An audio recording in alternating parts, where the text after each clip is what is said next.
Kiedy mieszkamy za granicą, to czasem chcemy dostać zagraniczne obywatelstwo, po to, żeby czuć się jak prawdziwy obywatel, a nie jak ktoś, kto przyjechał tylko na chwilę, jak turysta. Ale w Polsce jest też inna opcja poza polskim obywatelstwem. Możemy ubiegać się o otrzymanie karty Polaka. I o tym, co to jest, będziemy rozmawiać dzisiaj w tym filmiku. Jeśli jeszcze mnie nie znasz, to mam na imię Ania, jestem nauczycielką języka polskiego jako obcego, a to jest Płynnie po polsku, kanał i podcast również dla osób, które uczą się języka polskiego. Pamiętaj, że do tego filmiku możesz dostać też transkrypcje i ćwiczenia.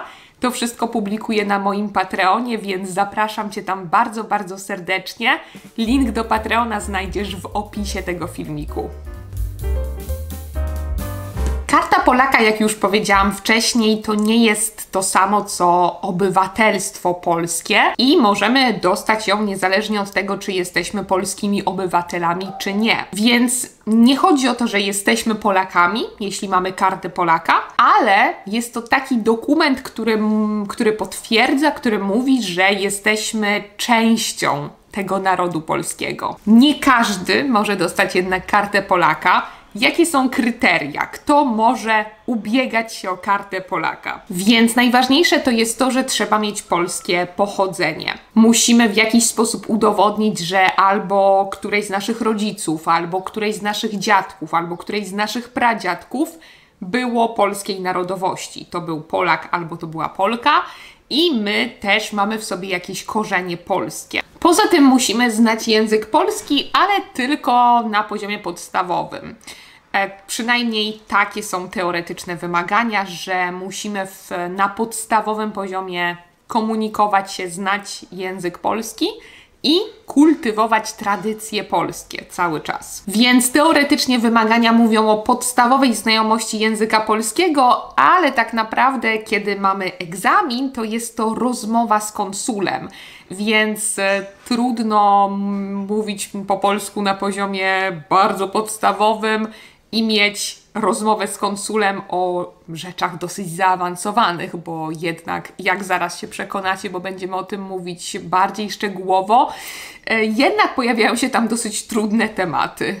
Jakie są plusy takiej karty Polaka? Co nam ona daje? Po pierwsze, jeśli mamy kartę Polaka, to możemy pracować w Polsce na takich samych zasadach jak obywatele polscy. Jest to duża zaleta, myślę, dla osób, które planują pracę w Polsce. Możemy też studiować i kształcić się w Polsce też tak samo jak polscy obywatele. Możemy korzystać z opieki zdrowotnej, ale tam mówi się, że tylko w sytuacjach nagłych.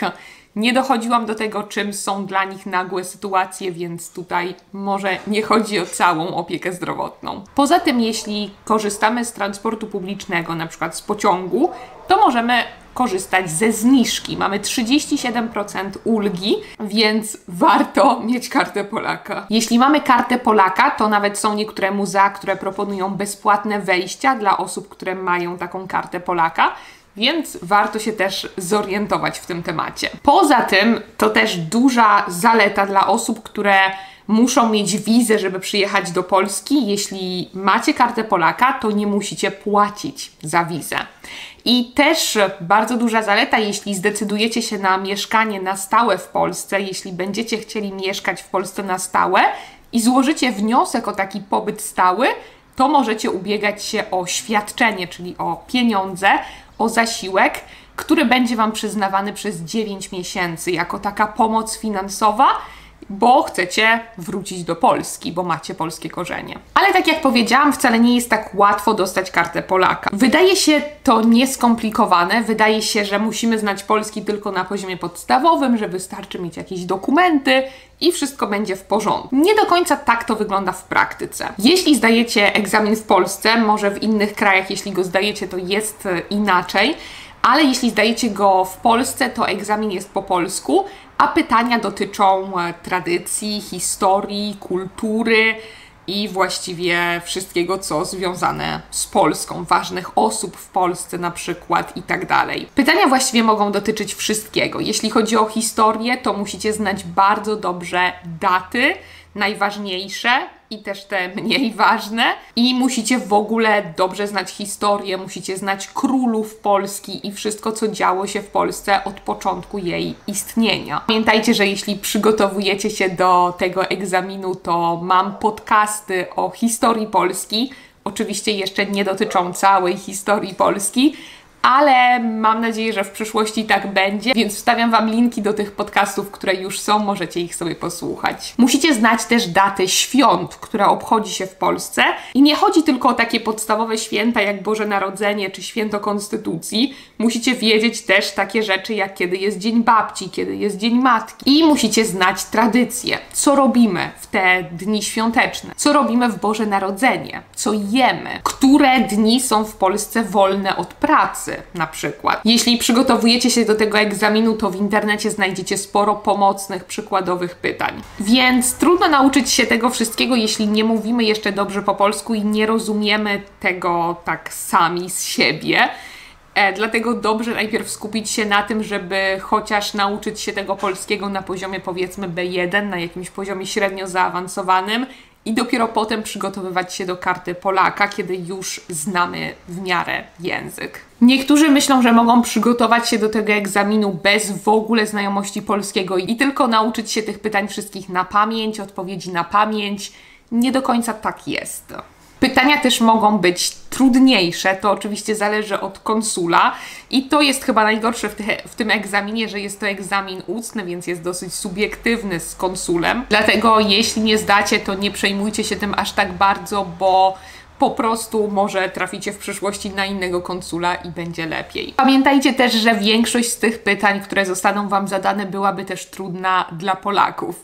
Oczywiście praktycznie tego wszystkiego uczyliśmy się w szkole albo znamy to mniej więcej z życia, ale kiedy przychodzi co do czego, to oczywiście zapominamy wiele z tych informacji, więc nie stresujcie się tym tak bardzo, jeśli czegoś nie wiecie. Bo sama nie jestem pewna, czy Polacy pamiętają tak nagle, gdzie urodził się Paderewski albo kiedy urodził się Mikołaj Kopernik. A takie pytania mogą pojawić się też na karcie Polaka. Więc tak jak widzicie, nie jest to tylko zupełnie podstawowa historia, zupełnie podstawowa wiedza, dlatego dobrze się bardzo solidnie przygotować do tego egzaminu. I nie stresować się, jak mówiłam, jeśli nie zdacie. Do tego filmiku moi patroni dostaną taki quiz z takimi pytaniami na kartę Polaka, żeby trochę się sprawdzić sami, żeby sprawdzić, co wiedzą i czego mogliby się jeszcze nauczyć. Jeśli Was to interesuje, jeśli chcielibyście też wziąć udział w takim quizie, to koniecznie zajrzyjcie na Patreona.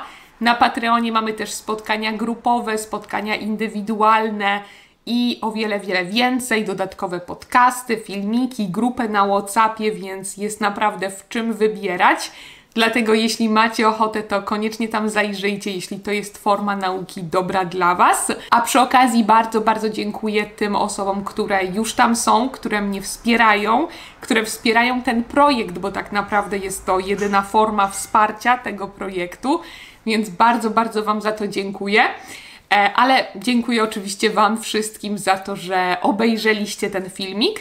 Dajcie mi koniecznie znać w komentarzach, jak to wygląda z Waszej perspektywy. Czy macie już kartę Polaka? Czy myślicie, żeby się o nią ubiegać? Czy macie to w planach? I może chcecie podzielić się Waszymi doświadczeniami z przebiegu rozmów z konsulem, jeśli takie już mieliście. Jestem bardzo ciekawa, więc dajcie znać w komentarzach. Myślę, że inni, którzy się przygotowują do tego egzaminu, też będą ciekawi. Dziękuję Wam jeszcze raz za obejrzenie tego filmiku. Do usłyszenia w kolejnych podcastach, do zobaczenia w kolejnych filmikach. Trzymajcie się. Pa!